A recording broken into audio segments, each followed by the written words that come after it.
समस्त को नमस्कार। मु स्वागत करुछि एमएलडी नेक्स्ट जेन क्लासेस को। आज आम पढ़ा द्वादश श्रेणी बाध्यतामूलक ओडियार साहित्य ज्योति बहिर प्रथम प्रबंध। प्रबंधटीर नाम हूँ इतिहास।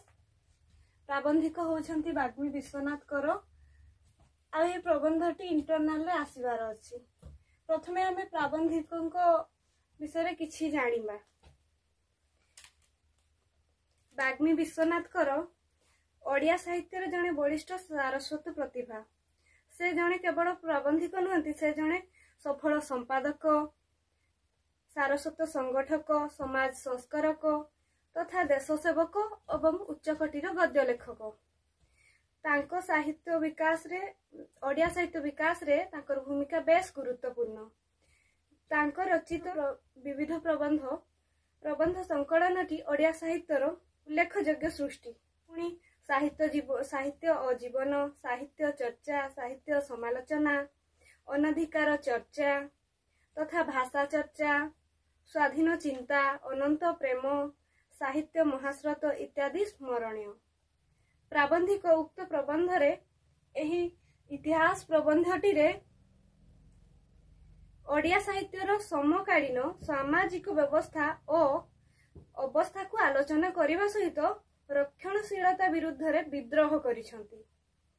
इतिहास प्रबंधटी प्राबंधिकों रचित विविध प्रबंध संकलन गृहीत।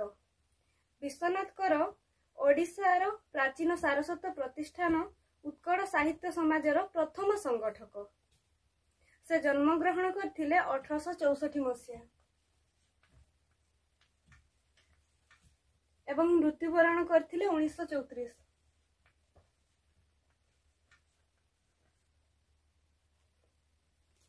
एबे आम प्रबंधटी को जीवा। ए संसार रे साधारणतः दुई श्रेणीर मनुष्य दृष्ट हुअन्ति। केते श्रेणीर ना दुई श्रेणीर।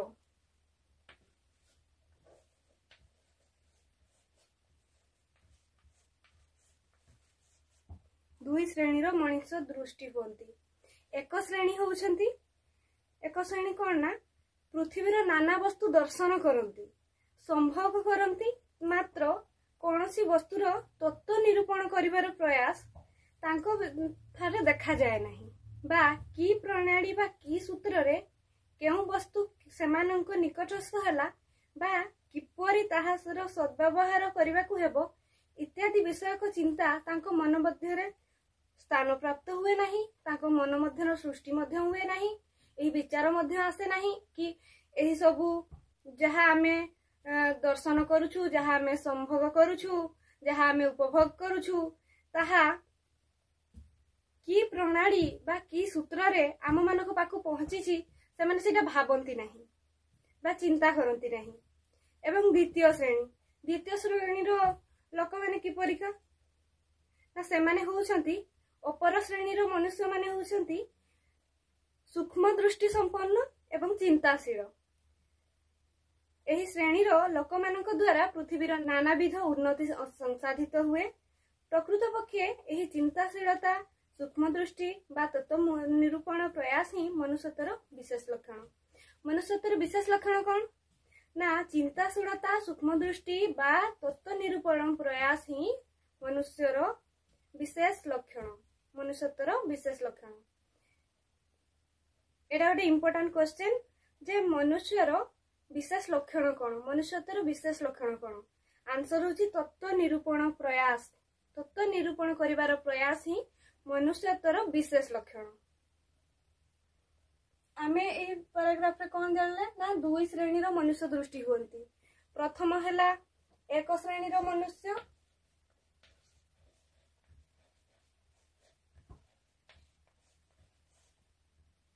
एवं अपर श्रेणी।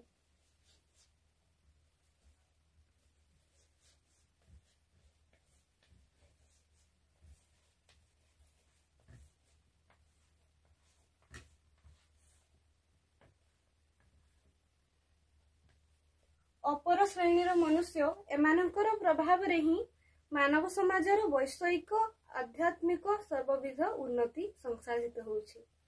ଏହି ଅପର ଶ୍ରେଣୀର ଯୋଉ ମନୁଷ୍ୟ ମାନଙ୍କ ଦ୍ୱାରା ହିଁ ପୃଥିବୀର ନାନାବିଧ ଉନ୍ନତି ଏବଂ ବୈଷୟିକ ତଥା ଆଧ୍ୟାତ୍ମିକ ସର୍ବବିଧ ଉନ୍ନତି ହେଉଅଛି। କାହା ଦ୍ୱାରା ହେଉଅଛି ନା ଅପର ଶ୍ରେଣୀର ମନୁଷ୍ୟ ମାନଙ୍କ ଦ୍ୱାରା। ଜଣେ ଚିନ୍ତାଶୀଳ ପଣ୍ଡିତ କହିଛନ୍ତି, of the universal mind each individual man is an incarnation। ମନୁଷ୍ୟ ଯେ ଅନନ୍ତ ଦେବଙ୍କର ପ୍ରତିକୃତି କେବଳ ଏହି ଶେଷତ୍ୱ ଶ୍ରେଣୀର ମନୁଷ୍ୟ ମାନଙ୍କ ପ୍ରତି ଦୃଷ୍ଟି ନିପେକ୍ଷ କଲେ ଜଣାପଡେ। ପ୍ରକୃତିସ୍ଥ ମନୁଷ୍ୟର ମନ ନିତ୍ୟ କ୍ରିୟାଶୀଳ। ଏହା ଗୋଟେ ସର୍ଟ କ୍ୱେଶ୍ଚନ ହବ ଯେ ପ୍ରକୃତିସ୍ଥ ମନୁଷ୍ୟର ମନ କଣ? ମନ ହଉଛି ନିତ୍ୟ କ୍ରିୟାଶୀଳ। କାହାର ମନ, କେଉଁ ମନୁଷ୍ୟ ମାନଙ୍କର ମନ ନିତ୍ୟ କ୍ରିୟାଶୀଳ? ସେ ହଉଛି ପ୍ରକୃତିସ୍ଥ ମନୁଷ୍ୟ ମାନଙ୍କର। ଅନନ୍ତ ପ୍ରକୃତି କି ସଙ୍ଗେ ଯାହାର ନିତ୍ୟ ଯୋଗ, ଅନନ୍ତ ପ୍ରକୃତି ସଙ୍ଗେ କାହାର ନିତ୍ୟ ଯୋଗ? ନା ମନୁଷ୍ୟର ନିତ୍ୟ ଯୋଗ ହୋଇଥାଏ।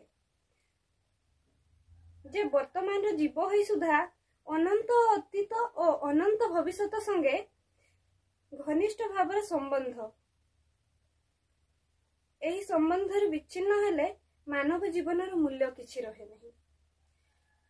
ଏଠାରେ ଆଉ ଗୋଟେ କ୍ୱେଶ୍ଚନ ଯେ କୋଉ ସମ୍ବନ୍ଧରୁ ବିଚ୍ଛିନ୍ନ ହେଲେ ମାନବ ଜୀବନର ମୂଲ୍ୟ କିଛି ରହେ ନାହିଁ? ଆନ୍ସର ହଉଛି ଅନନ୍ତ ଅତୀତ ଓ ଅନନ୍ତ ଭବିଷ୍ୟତ। ଏଇ ଯୋଉ ସମ୍ବନ୍ଧ ଅଛି, ଏହି ସମ୍ବନ୍ଧରୁ ବିଚ୍ଛିନ୍ନ ହେଲେ ମାନବ ଜୀବନର ମୂଲ୍ୟ କିଛି ରହେ ନାହିଁ। ପୁଣି ଦେଖା ହବା ନେକ୍ସଟ କ୍ଲାସରେ। ଜୟ ଜଗନ୍ନାଥ।